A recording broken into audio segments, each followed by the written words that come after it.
नमस्कार, मैं चेतन पाल एलएलबी उसके अलावा पीवीटी आईटीआई हुड़केश्वर नागपुर से। पिछली क्लास में हम लोगों ने फिटर ट्रेड से संबंधित एक लेसन पढ़ा था जिसका नाम था स्क्रैपर। तो स्क्रैपर के बारे में आप लोगों को मैंने जानकारी दी थी। तो आज हम एक छोटा सा और टॉपिक पढ़ने जा रहे हैं, उसका नाम है टाइप्स ऑफ गेजेस। तो फिटर ट्रेड में गेजेस का क्या उपयोग है, प्रोडक्शन लाइन में गेजेस का किस प्रकार उपयोग किया जाता है, तो वो एक एक टॉपिक हम लोग क्या करेंगे, डाउट दूर करेंगे और उसकी जानकारी सीखेंगे। तो सबसे पहले हम लोग पढ़ेंगे इंट्रोडक्शन ऑफ गेजेस। तो गेजेस का उपयोग कहाँ पर होता है? इंडस्ट्रीज में जब मास प्रोडक्शन होता है तो मास प्रोडक्शन का मतलब यह है कि किसी एक चीज का उत्पादन अनेक मात्रा में करना, मतलब हजारों की संख्या में, 2000 की संख्या में, हजारों की संख्या में एक ही चीज का उत्पादन करने को मास प्रोडक्शन कहा जाता है। तो सबसे अधिक गेजेस का प्रयोग होता है मास प्रोडक्शन में किया जाता है। तो गेज, यह नाम से आप समझ सकते हैं कि गेज का मीनिंग क्या होता है। तो हम लोग सूक्ष्ममापी यंत्र मतलब प्रिसीजन इंस्ट्रूमेंट इसके पहले पढ़े हैं। तो बार बार हम लोग हाथ से किसी भी वस्तु को या किसी भी पार्ट को चेक करने के लिए प्रिसीजन इंस्ट्रूमेंट का प्रयोग नहीं कर सकते हैं। इसीलिए जिसी भी पार्ट का हम लोगों को उत्पादन करना है उसी साइज का एक अगर गेज तैयार कर लेंगे तो उसी गेज से हम लोगों को उस चीज को नापने के लिए आसानी होती है। तो नेक्स्ट, एक ही वस्तु को एक ही गेज से बार बार हम लोग उसके माप गिन सकते हैं, उसके लिए समय का बचत होता है। तो गेज यूज करने का एक महत्वपूर्ण पॉइंट यही है कि गेज इसलिए यूज किया जाता है कि समय का बचत होता है। तो समय का बचत करने के लिए गेज का प्रयोग किया जाता है। तो नेक्स्ट पॉइंट हम लोग पढ़ने वाले हैं कि एडवांटेज ऑफ गेज। तो एडवांटेज का मतलब होता है लाभ। तो गेजेस यूज करने के लाभ क्या क्या है, कौन कौन से फायदे हैं? तो नंबर 1 का फायदा है समय की बचत। मैंने अभी आप लोगों को बताया कि समय की बचत मतलब प्रिसीजन इंस्ट्रूमेंट से किसी भी माप को लेने के लिए हम लोगों को डायरेक्टली रीडिंग पता नहीं चलती और एग्जैक्ट रीडिंग पता नहीं चलती। इसके कारण हम लोगों को प्रिसीजन इंस्ट्रूमेंट से कोई भी मेजरमेंट लेने के लिए थोड़ा समय लगता है। और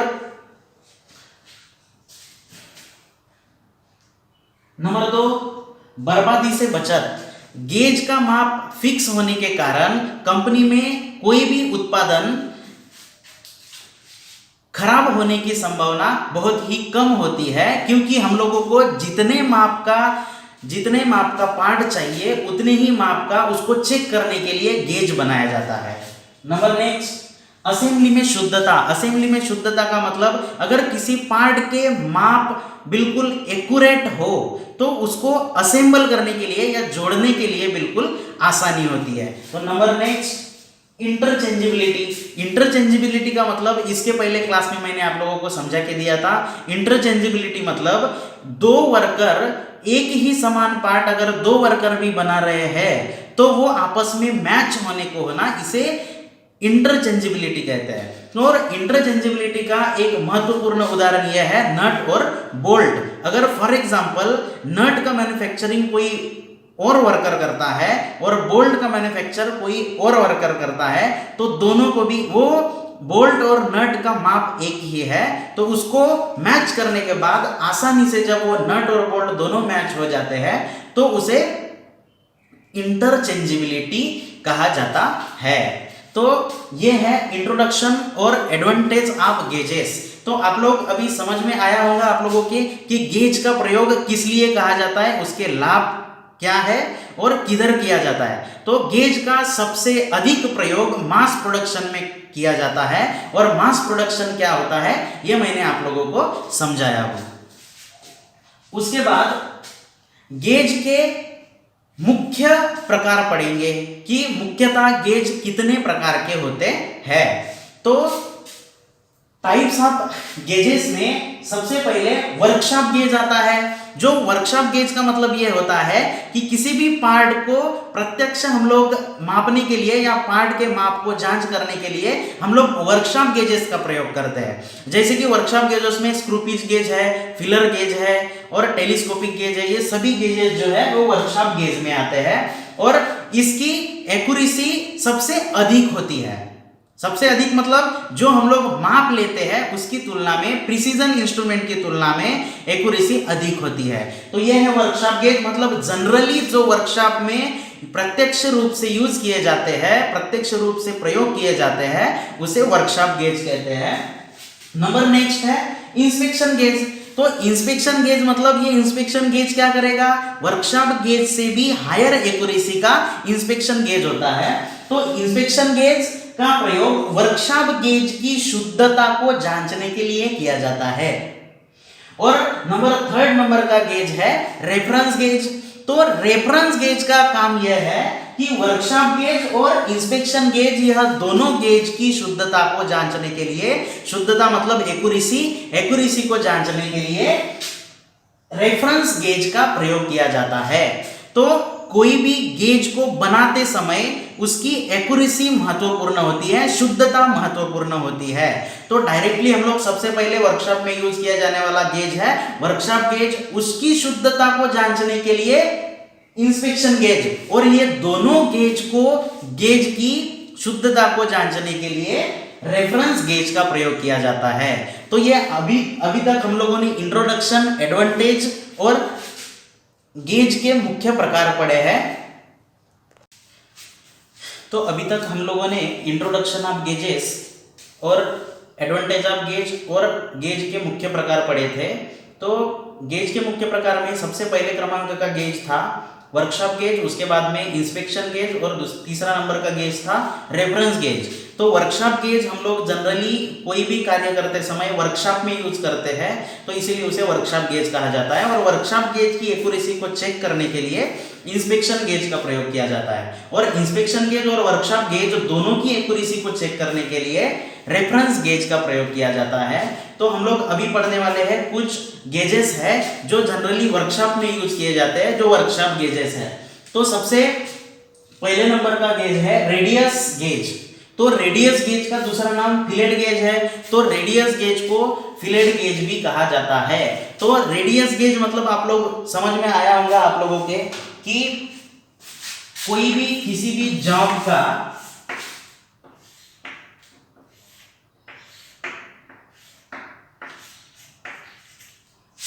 इंटरनल या एक्सटर्नल रेडियस को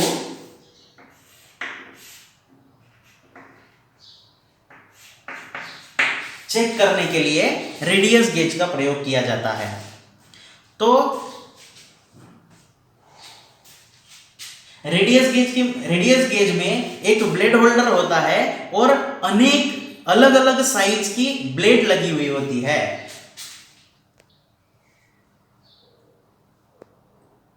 तो रेडियस गेज में इस प्रकार का एक ब्लेड होल्डर होता है और अलग अलग साइज की, फॉर एग्जांपल के लिए मैंने इसके ऊपर लिखा है ये एक्सटर्नल रेडियस को चेक करने के लिए उसकी जो पत्ती होती है उसमें इंटरनल रेडियस कटा होता है, और इंटरनल रेडियस को चेक करने के लिए उस पत्ती के ऊपर एक्सटर्नल रेडियस कटा होता है। तो रेडियस गेज का प्रयोग कोई भी किसी भी पार्ट के रेडियस को चेक करने के लिए रेडियस गेज का प्रयोग किया जाता है।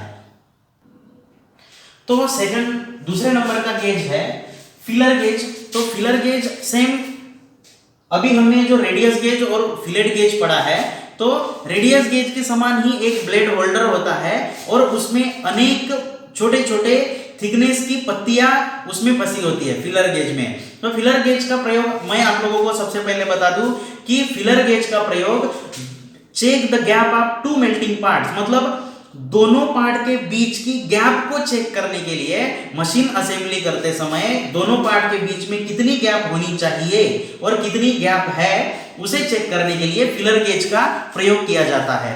तो फिलर गेज यह एक ब्लेड होल्डर में उसकी छोटी छोटी असंख्य पत्तियां होती है और वो फिलर गेज जो मिलता है वो सेट में मिलता है, संच में मिलता है। तो टोटल फिलर गेज के 7 सेट में उपलब्ध होता है। तो उसमें पहले नंबर के इसमें 8, दूसरे नंबर के इसमें 16 ब्लेड होते हैं, तीसरे नंबर के उसमें 32 ब्लेड होते हैं।